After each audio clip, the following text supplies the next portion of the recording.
Bom, agora a gente entra no assunto que está tomando o noticiário desde ontem à noite. Na noite de ontem, quarta-feira, o Comitê Judiciário da Câmara dos Deputados dos Estados Unidos tornou públicas as ordens de censura impostas pelo ministro Alexandre de Moraes a perfis brasileiros no X e em outras redes sociais. Na noite dessa quarta-feira, o Comitê Judiciário da Câmara dos Deputados dos Estados Unidos tornou públicas as ordens de censura impostas pelo ministro Alexandre de Moraes a perfis brasileiros no X e em outras redes sociais. Nomeado de O Ataque à Liberdade de Expressão no Exterior e o Silêncio do Governo Biden, caso Brasil, o documento de 541 páginas revela que ao menos 300 pessoas foram perseguidas por meio de decisões do ministro. O relatório foi produzido a partir dos registros enviados pela X-Corp ao Comitê da Câmara Norte-Americana. Em um dos trechos, o documento aponta que estes registros revelam, abre aspas, que pelo menos desde 2022, o Supremo Tribunal Federal do Brasil, no qual Moraes atua como juiz, e o Tribunal Superior Eleitoral do Brasil, liderado por Moraes, ordenaram que a X-Corp suspendesse ou removesse quase 150 contas na popular plataforma de rede social, fecha aspas. O parecer destaca ainda que as exigências foram direcionadas especificamente aos críticos do atual governo, em especial a integrantes conservadores do Legislativo Federal, e mostra também os principais alvos do ministro. Entre eles está Jair Bolsonaro. O documento afirma que o TSE censurou o ex-presidente semanas depois das eleições de 2022 por considerar Bolsonaro culpado de praticar propaganda irregular no X por meio de mensagens que eram supostamente falsas ou estavam fora do contexto. Outro nome mencionado no relatório do comitê é o de Bruno Ayub Monteiro, Monark. Segundo o texto, o comunicador foi censurado pelo ministro Alexandre de Moraes por criticar justamente, abre aspas, a censura a brasileiros, fecha aspas. Um dos argumentos utilizados por Moraes para fundamentar sua decisão foi a realização de uma entrevista feita pelo influenciador com o deputado Felipe Barros, em que supostamente são propagadas, aspas para o ministro do Supremo, notícias falsas sobre a integridade das instituições eleitorais, fecha aspas. Na decisão, Moraes afirma que Monark pode ter atuado como instigador dos atos do 8 de janeiro por meio das redes sociais.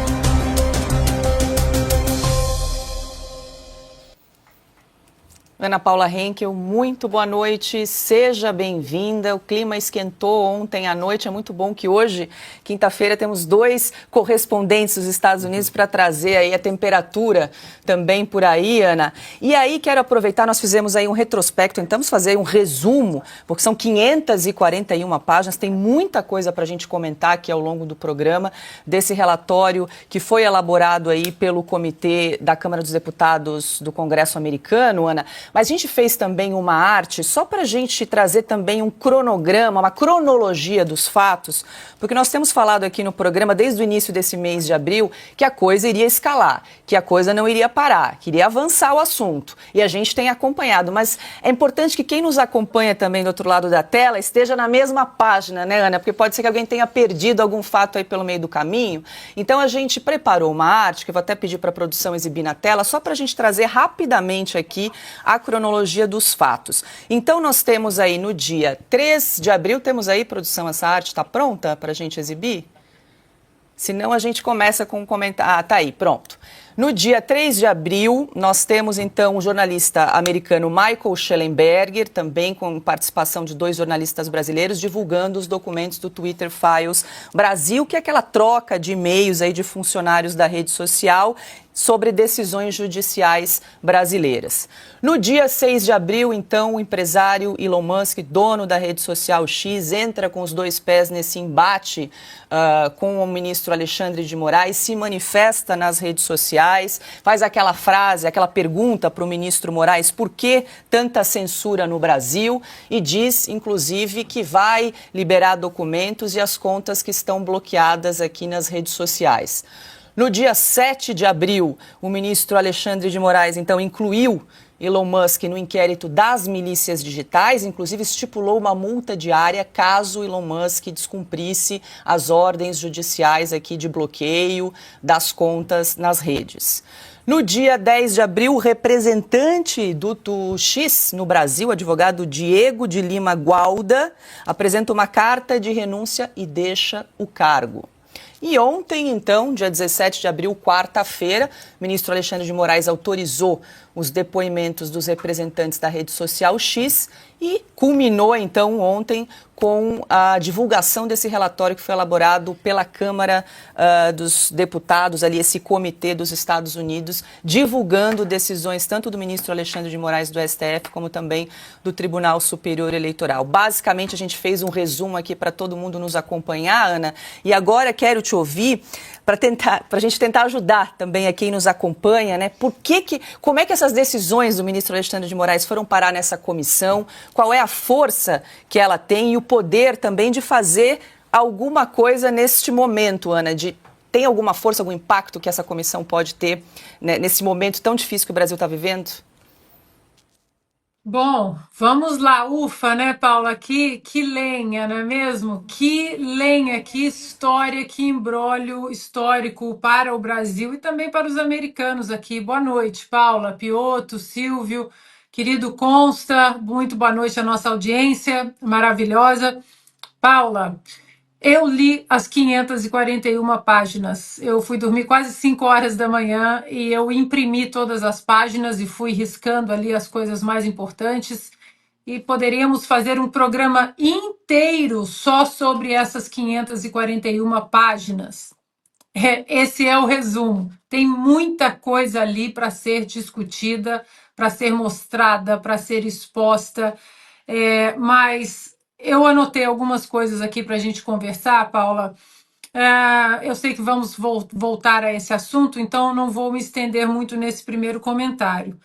O que impressiona nessas 541 páginas é que o relatório dos deputados dessa comissão para assuntos judiciários, né, do Judiciário na Câmara dos Deputados dos Estados Unidos, o relatório tem mais ou menos 80 páginas. As outras centenas de páginas são decisões do ministro Alexandre de Moraes que ele colocou sob sigilo no território brasileiro. Então, acho que a primeira impressão é que a jogada estratégica e política do Elon Musk de simplesmente comply, né, obedecer à ordem, mesmo que inconstitucional, do Alexandre de Moraes no Brasil para que as contas não fossem desbloqueadas e as ordens sob sigilo não se tornassem públicas, o escritório de advocacia que responde pelo Elon Musk no Brasil disse: ok, as ordens serão respeitadas. Mas o que Elon Musk fez? Trouxe exatamente todos esses documentos para os representantes do povo americano, e aí com uma certa preocupação em cima daquela lei que eu venho comentando aqui, que se chama FCPA, Foreign Corrupt Practices Act. É uma lei do final dos anos 80 que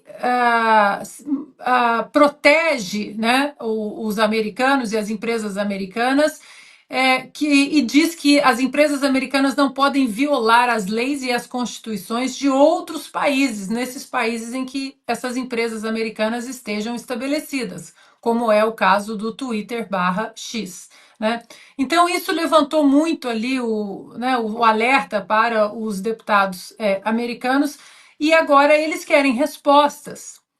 Logo depois desse relatório, a própria Comissão de Assuntos para o Judiciário também tornou pública uma declaração pedindo, intimando o governo Joe Biden para mostrar também as comunicações entre o governo Joe Biden e o governo do Brasil. Isso, perdão, isso também é comunicação entre a embaixada e os consulados, né? Para finalizar esse primeiro comentário, Paula, tem muita coisa para a gente falar, mas tem uma frase que resume muito bem, uma frase do relatório do comitê, que diz o seguinte: em outras palavras, Moraes ordenou a censura de um cidadão brasileiro, no caso o Monark, que mostramos aqui, por criticar Moraes por censurar brasileiros. Tem outros absurdos ali, como o do Flávio Gordon, por exemplo, que a ordem de remoção dele foi por compartilhar um conteúdo do New York Times, que criticava as urnas eletrônicas. Muita coisa estranha, para dizer o mínimo, nessas 541 páginas. Eu sei que a gente vai voltar nesse assunto, mas como nós sempre brincamos aqui, este foguete do Elon Musk não dá ré. Essa caixa de Pandora, tão bem protegida por Alexandre de Moraes, né, e todos os seus minions do consórcio dele, foi aberta e não vai mais ser fechada. Adalberto Piotto, muito boa noite. Quero te ouvir aí nessa primeira rodada inicial. A gente vai trazer vários aspectos aí desse relatório que foi nomeado aí o ataque à liberdade de expressão no exterior e o silêncio do governo Biden, caso Brasil, que foi elaborado por esse comitê do Judiciário da Câmara dos Deputados, né, dos Estados Unidos. Então, queria que você trouxesse aí umas primeiras pinceladas desse relatório. Que mais te chamou a atenção, esse documento que traz aí 88 decisões do Supremo Tribunal Federal e também do Tribunal Superior Eleitoral, muitas delas que estavam em sigilo. Paula, boa noite. Silvio, boa noite. Constantino, Ana Paula, que já nos trouxe aí, boa noite também, que já nos trouxe aí informações exatamente dessa visão que agora traz, obviamente, a lei americana. E eu vou pegar dois aspectos rapidamente, porque a gente tem muita coisa para discutir. Primeiramente, o que o Congresso americano está apontando sobre neste relatório são infrações no Brasil da lei brasileira. O detalhe é só o Congresso americano reafirmando o que nós estamos dizendo aqui há muito tempo. Vamos pegar um aspecto. Dessas 150 contas, interessante que agora a gente já sabe quantas foram bloqueadas. Dessas 150 contas, pela lei brasileira, e aí a gente vê o tamanho do arbítrio, quantas tiveram o direito ao devido processo legal que prevê direito ao contraditório e à ampla defesa, o que sugere acesso aos autos pelos advogados. Quantos são os advogados que reclamam que não têm acesso, que não conseguem defender? Pessoas que lá atrás diziam assim, eu estou bloqueado, recebi uma informação da rede social e não consigo fazer mais nada, eu nem sei. E aí vinha só a informação de que era uma decisão legal, uma decisão do judiciário brasileiro. E ponto. Essas pessoas todas tiveram violados todos os seus direitos fundamentais da Constituição brasileira. Tem uma gente aí que, deve ser gente que gosta de censura, né? Que está dizendo assim, mas é o Congresso americano. O que o Congresso americano está apontando, o que o Elon Musk apontou, o que, por exemplo, os jornalistas do Twitter Files lá atrás apontaram, é que a lei brasileira estava sendo violada por autoridades do judiciário brasileiro. E que brasileiros estavam sendo vítimas da violação dessas leis. Que a Constituição brasileira não estava sendo seguida. E eu vou insistir aqui, eu sei que isso parece lugar comum, mas o óbvio precisa ser dito nesse país. A Constituição brasileira foi escrita por parlamentares brasileiros, constituintes eleitos, promulgada no dia 5 de outubro de 1988. Não é uma novidade no Brasil. Não é novidade nem o pacificado entendimento que vivíamos em democracia nesse país. O abuso começou lá em 2019. As coisas diferentes começaram lá em 2019. É contra isso que os brasileiros estão reclamando. Daí a pergunta, se o governo Biden ficou omisso, o governo brasileiro foi complacente. Este atual governo está sendo complacente, porque o anterior gritava contra, defendendo que se jogasse dentro das 4 linhas, a liberdade de expressão. Então a pergunta que precisa de resposta agora é, essas 150 pessoas tiveram seus direitos garantidos de oferecer o contraditório? O devido processo legal, com ampla defesa? Não. Nós sabemos que não tiveram. E as poucas que tiveram alguma coisa, não justifica que uma não tenha tido. Essa é a lógica da legislação, vale para todo mundo, a todo momento. Consta, quero te ouvir, como é que está a repercussão da divulgação desse relatório aí pelo Congresso americano, do Twitter Files Brasil, e conta um pouco também sobre o peso dessa comissão, dos integrantes que fazem parte aí dessa comissão que elaborou esse relatório, e se realmente, qual o poder que eles têm de fazer alguma coisa, né, de efetivamente trazer algum resultado, enfim, de chamar atenção para a divulgação de todos esses documentos e decisões aqui do ministro Alexandre de Moraes e do TSE. Bom, é óbvio que é uma comissão republicana, né, e eles estão tentando encontrar um paralelo do que vem fazendo uma ala da esquerda democrata aqui nos Estados Unidos, defendendo cada vez mais esse método de censura que nós vimos no Brasil. Então, a Câmara está dividida, né, é difícil imaginar que isso vá realmente ter efeitos concretos muito drásticos aqui nos Estados Unidos enquanto Joe Biden for o presidente, mas se o Donald Trump voltar à Casa Branca, como algumas pesquisas indicam, que é o que deve acontecer, né, aí é um game changer, como os americanos diriam. Aí realmente tem muitas opções que podem estar à mesa para até punir com certas leis existentes nos Estados Unidos aqueles que são considerados, então, ditadores ou aqueles que beneficiaram, de alguma forma, a ditadura. A grande questão que os republicanos estão colocando é até onde Joe Biden ajudou nessa censura que eles escancararam que ocorreu no Brasil.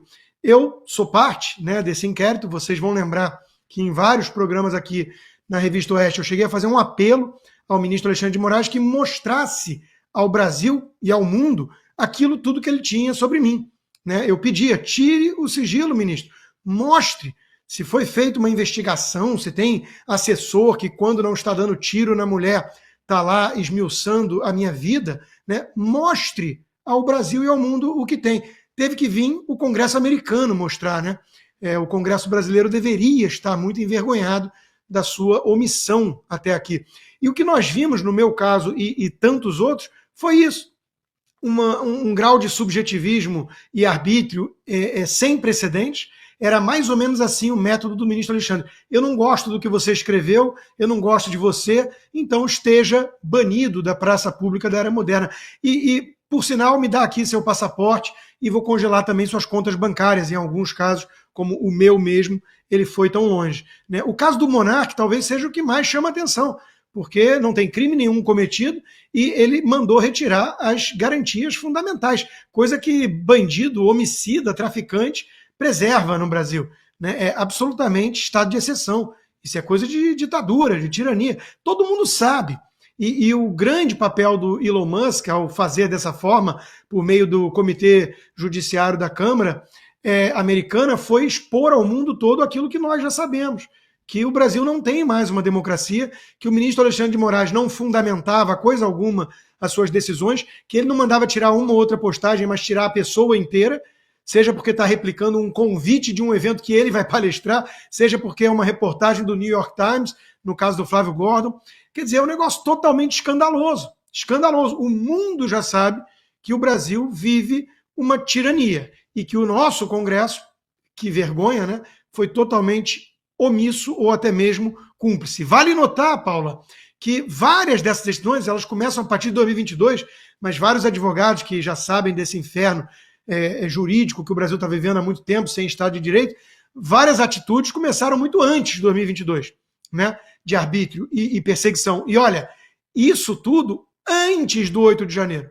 Então o quê? O ministro era um Minority Report, ele sabia o que ia acontecer, e tudo isso é uma narrativa também. O 8 de janeiro foi uma arruaça. O próprio Múcio e entre outros tantos, o Gilmar Mendes em Portugal, já disseram, não houve tentativa de golpe ali. Então foi uma arruaça, uma baderna. Agora, as medidas que o Alexandre tomou ali, sob sigilo, clandestinidade é uma palavra melhor, como disse o deputado Marcel Van Hatten, foram tomadas antes do 8 de janeiro. É pura perseguição e ele não esconde. Ele está dizendo aí, né, esses dias mesmo, olha, estou muito preocupado com o conservadorismo nas próximas eleições. Isso é postura de político, não de juiz da Suprema Corte.